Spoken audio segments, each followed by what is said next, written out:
بسم اللہ الرحمن الرحیم۔ بسم اللہ الرحمن الرحیم۔ آج ہم انشاءاللہ غسل سے متعلق کچھ احکام پڑھیں گے، چونکہ ہمارے ابھی طہارت کا ہی باب چل رہا ہے۔ غسل کب فرض ہوتا ہے اور غسل کا طریقہ کیا ہے۔ رسول اللہ صلی اللہ علیہ وسلم نے فرمایا ان اللہ لا یستحیی من الحق، اللہ تعالیٰ حق بات کو بیان کرنے سے حیا نہیں کرتے۔ تو غسل کے جو مسائل ہیں ان میں بھی بعض دفعہ کچھ ایسی باتیں آتی ہیں جو بظاہر حیا کے خلاف ہیں، لیکن علم کی ایک بات ہے، سیکھنے اور سکھانے میں حیا اگر کریں گے تو پھر ظاہر ہے ساری زندگی جاہل ہی رہے گا انسان۔ اور غسل کے مسائل سیکھنا اس لیے ضروری ہے کہ غسل جب فرض ہوتا ہے تو جب تک مکمل غسل نہ ہو آپ کی نماز ادا نہیں ہوتی۔ رسول اللہ صلی اللہ علیہ وسلم نے فرمایا الماء من الماء، حدیث ہے کہ غسل فرض ہوتا ہے خواہش نفس کے ساتھ جسم سے منی خارج ہونے سے۔ مرد پہ غسل کب فرض ہوگا؟ جب اس کے جسم سے شہوت کے ساتھ منی خارج ہو۔ منی بالکل سفید رنگ کی چیز ہے، ایک ہوتی ہے مزی۔ شہوت پیدا ہونے سے اگر کسی کے مرد یا عورت کے صرف رطوبت خارج ہونا شروع ہو گئی، اس سے غسل فرض نہیں ہوتا۔ جب تک مکمل شہوت پوری نہیں ہو جاتی اور مادہ منویہ خارج نہیں ہو جاتا، چاہے احتلام کی صورت میں ہو یا کسی بھی طرح سے ہو۔ مردوں کے ساتھ چونکہ یہ بہت زیادہ ہوتا ہے نائٹ فال کی صورت میں، مردوں پر غسل کی یہ صورت بہت زیادہ فرض ہوتی ہے۔ جیسے ہی بلوغت ہوتی ہے تو احتلام شروع ہو جاتا ہے، ہفتے میں 1 دفعہ 2 دفعہ 3 دفعہ، بعض نوجوانوں کو روزانہ بھی 2 دفعہ ہوتا ہے، جبکہ خواتین میں یہ والے غسل کی صورت بہت ہی کم ہوتی ہے کہ ان کو نائٹ فال ہو یا اس طرح سے غسل فرض ہو۔ ہزاروں میں کسی ایک عورت کے ساتھ ایسا ہوتا ہے۔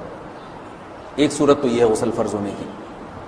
دوسری صورت کیا ہے کہ جب انسان اپنی زوجہ کے ساتھ ملاپ کرے اور انٹرکورس ہو جائے، چاہے اس صورت میں ڈسچارج دونوں میں سے کوئی ہو یا نہ ہو، لیکن دونوں پہ غسل فرض ہو جائے گا، مرد پہ بھی اور عورت پہ بھی۔ یہ تو مردوں کے غسل کے فرض ہونے کا۔ مردوں کے غسل میں ایک چیز یہ بھی ہے کہ اگر آپ نے رات کو نیند کی اور صبح آپ اٹھے اور آپ نے کپڑوں پہ نشان دیکھا، اب آپ کو یہ پتہ نہیں چل رہا کہ یہ منی کا نشان ہے یا مزی کا ہے، تو بھی آپ پر غسل کرنا فرض ہے۔ یہی سمجھا جائے گا کہ یہ آپ خواب میں ڈسچارج ہوئے ہیں۔ عورت پر جو غسل فرض ہوتا ہے ایک اور صورت میں ہوتا ہے کہ جب خواتین کو ایام آنا بند ہو جاتے ہیں، حیض یا نفاس سے جب پاک ہو جائیں تو بھی ان پہ غسل فرض ہے۔ یہ تو غسل کی فرضیت سے متعلق احکام تھے۔ کچھ چیزیں ایسی ہیں جن میں غسل سنت ہے، فرض نہیں ہے۔ جمعہ کے دن غسل کرنا رسول اللہ صلی اللہ علیہ وسلم نے بہت زیادہ تاکید کی ہے۔ سنت کی 2 قسمیں ہیں، سنت مؤکدہ اور سنت غیر مؤکدہ۔ مؤکدہ وہ ہوتی ہیں کہ جن کو چھوڑنے کا اگر کوئی معمول بنا لے تو گناہ کا خطرہ ہے، اور ایسا شخص قابل ملامت ہے، اسے شریعت ملامت کرتی ہے، برا بھلا کہتی ہے۔ تو غسل سنت مؤکدہ ہے، ہفتے میں 1 مرتبہ، چاہے جمعے کے دن ہو یا کسی بھی دن ہو۔ جو مسلمان ہفتے میں 1 دفعہ بھی نہیں نہاتا، وہ کتنا ہی نیٹ کلین ہو، مگر شریعت کی نظر میں وہ قابل ملامت ہے، اسے تانے دینے چاہیے کہ شرم نہیں آتی ہو مسلمان مگر رہتے ہو بھنگیوں اور چماروں کی طرح۔ ملامت تو اسی کو کہتے ہیں نا۔ اس کی دلیل رسول اللہ صلی اللہ علیہ وسلم نے فرمایا، صحیح حدیث ہے، حق علی کل مسلم ان یغتسل کل اسبوع مرۃ، کہ ہر مسلمان پر لازم ہے کہ وہ ہفتے میں کم از کم 1 مرتبہ غسل کرے۔ ہر مسلمان پر لازم ہے، چاہے اس پہ غسل فرض نہ بھی ہو۔ اور کس دن بہتر ہے؟ جمعہ کے دن۔ نبی صلی اللہ علیہ وسلم نے حکم دیا ہے کہ جمعے کے دن غسل کیا جائے۔ امام احمد ابن حنبل کا مذہب یہ ہے کہ جمعے کے دن غسل کرنا واجب ہے، صرف سنت نہیں ہے بلکہ واجب ہے، لیکن جمہور کا مذہب یہ ہے کہ سنت عمل ہے۔ غیر مسلم جب اسلام قبول کرتا ہے تو اس وقت بھی اس کے لیے غسل کرنا سنت ہے۔ جب ہم مردے کو نہلاتے ہیں تو جو مردے کو نہلائے اس کے لیے بھی خود غسل کرنا افضل ہے، سنت عمل ہے۔ عید کے دن غسل کرنا سنت عمل ہے۔ تو یہ وہ تمام مواقع ہیں جن میں غسل کرنا رسول اللہ صلی اللہ علیہ وسلم کی سنت ہے۔ غسل کا طریقہ کیا ہے؟ غسل میں 3 چیزیں فرض ہیں: منہ بھر کے قلی کرنا، ناک میں پانی ڈالنا کہ ناک کی جو نرم جگہ ہے یہ اچھی طرح تر ہو جائے، اور پورے جسم پہ ایک مرتبہ پانی بہا دینا کہ جسم میں بال کے برابر جگہ بھی خشک نہ رہے۔ یہ تو ہے فرض، یعنی یہ کام کسی نے کسی بھی طرح سے کر لیا تو غسل ادا ہو جائے گا، چاہے اس کی نیت غسل کی تھی یا نہیں تھی۔ کوئی آدمی چلتا ہوا جا رہا ہے، پھسل کے تالاب میں گر گیا، پورے غوطے کھا کے باہر نکلا، قلی کر لے اور ناک میں پانی ڈال لے تو غسل اس کا ادا ہو جائے گا۔ البتہ چونکہ نیت نہیں تھی لہذا غسل کا ثواب نہیں ملے گا، ثواب نیت کے بغیر نہیں ملتا انسان کو۔ دلائل اس کے الگ موضوع ہے کہ اس کی دلیل کیا ہے کہ بغیر نیت کے بھی غسل ہو جاتا ہے، لیکن میں نے بتایا دلائل کا سیشن نہیں ہے، اس میں پھر بات لمبی ہو جائے گی۔ تو یہ تو ہے فرض، پورے جسم پہ پانی بہانا، کلی اور ناک میں پانی۔ سنت طریقہ کیا ہے؟ رسول اللہ صلی اللہ علیہ وسلم غسل کیسے کرتے تھے؟ سنت طریقہ جس پہ جو اختیار کرنا چاہیے وہ طریقہ یہ ہے کہ جب آپ غسل کے لیے بیٹھیں تو سب سے پہلے وہ جگہ دھوئیں جہاں نجاست اور ناپاکی لگی ہوئی ہے۔ نائٹ فال ہوا، کسی کو احتلام ہوا، تو جہاں جہاں گندگی لگی ہے پہلے اس جگہ کو دھوئیں، استنجا کریں، شرمگاہ کو دھوئیں اچھی طرح، سمجھ رہے ہیں بات کو؟ اس کے بعد ہاتھ دھوئیں اور مکمل وضو کریں جیسے ہم عام حالات میں وضو کرتے ہیں۔ مکمل وضو کرنے کے بعد دائیں کندھے پہ پانی ڈالا، لیفٹ سائڈ پہ پانی ڈالا۔ پہلے زمانے میں تو چلو سے غسل ہوتا تھا، ہاتھ دھو لیے تو اب چلو سے پانی لے کے یہاں ڈالا جا رہا ہے، چلو سے پانی لے کے یہاں ڈالا جا رہا ہے، پورے جسم پہ ملا جا رہا ہے، اور چلو سے پانی لے کے 3 دفعہ سر پہ ڈالا جا رہا ہے۔ تو آج کل چلو الو تو ہے نہیں، شاور کے نیچے جا کے کھڑے ہو جاتے ہیں، تو اس میں یہ کہ شاور کھولیں اس کے نیچے کھڑے ہو جائیں، سارے چلو اس میں خود بخود ہی ہو جائیں گے، پورے جسم پہ پانی بہہ جائے گا۔ نبی صلی اللہ علیہ وسلم کے دور میں یہ جدید چیزیں نہیں تھیں، شیمپو اور صابن، تو آپ صلی اللہ علیہ وسلم بیری کے پتوں سے غسل کی ترغیب دیا کرتے تھے۔ بیری کے پتوں کو اگر پانی میں پکایا جائے تو پانی میں میل کچیل صاف کرنے کی صلاحیت بہت بڑھ جاتی ہے۔ ہمارے زمانے میں اس تکلف کی ضرورت نہیں ہے، صابن ملتے ہیں اس سے نہا لے آدمی، نہایا کریں، بہرحال کہنے کا مقصد یہ آپ لوگوں سے۔ تو یہ سنت طریقے سے غسل ہو جائے گا آپ کا، سمجھ رہے ہیں بات کو؟ سب سے پہلے استنجا کیا، اس کے بعد وضو کر لیا، اس کے بعد غسل کر لیا۔ اگر کسی نے غسل میں وضو نہیں کیا اور ویسے ہی پورے جسم پہ پانی بہا دیا تو بھی اس کا وضو خود بخود ہو جائے گا، اس غسل سے وہ نماز پڑھ سکتا ہے، کیونکہ بعض لوگ غسل کرنے کے بعد دوبارہ وضو کر رہے ہوتے ہیں، اس کی ضرورت نہیں ہے، کیونکہ جب غسل کرتے ہیں تو وضو والے اعضاء تو خود بخود اس میں دھل جاتے ہیں۔ یہ ہے غسل کا طریقہ۔